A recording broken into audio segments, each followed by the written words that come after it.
Performance management and execution management are very different. In short, performance management is not execution management. They're two separate things. There is some overlap.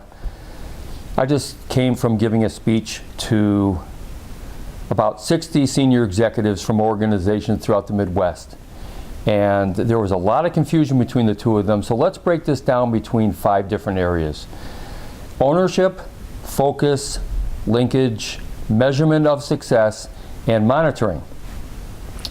Performance management first. The ownership of performance management is with human resources. They own the process. The focus is on individuals throughout the organization, and the linkage is to their professional development goals, competencies, talent development. The measure of success is the achievement of their performance appraisal goals, and the monitoring of it is static.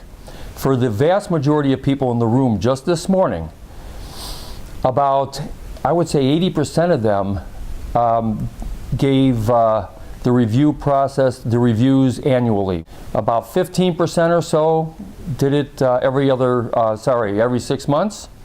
And there were actually 4 people in the room who raised their hands and said they don't even have any review process, so they don't have any. The risk is, and the confusion causes a problem with execution management because they think they have execution management covered and they don't. So let's talk about the difference and how this lines up with execution management. Ownership of execution management is with the senior leader. And that is because they own the goals, the strategic plan, and the key initiatives for their organization. Quite often when they initiate contact with us to talk about this, the differences between the two, and talk about execution management, they want to have human resources at the table, which is fine with us. They could also have the chief financial officer, the CIO, the CMO, and the COO, and it's fine if they do. But when we question it, the most pervasive reason why they want them there is because they think that HR is going to own the process. Until we ask them who owns the key initiatives, visionary goals, strategic plan, the goals of the company, who owns them? And they, of course, say they do. So once they get that distinction, then we generally meet with just them. So the ownership for execution management is a senior leader.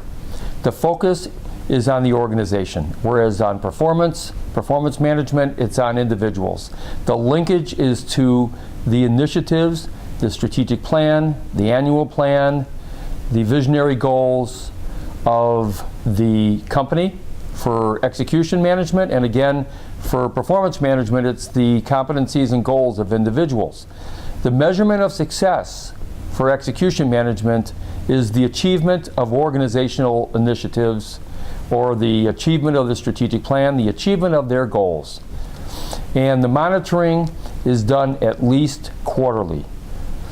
Once every 3 months, at the very least. We get a lot of pushback on this until they go through a year of that process, and then they take the affirmative step to have those reviews once every other month. So they can answer the question, where are we now versus where we hope to be, and make adjustments and determine next steps.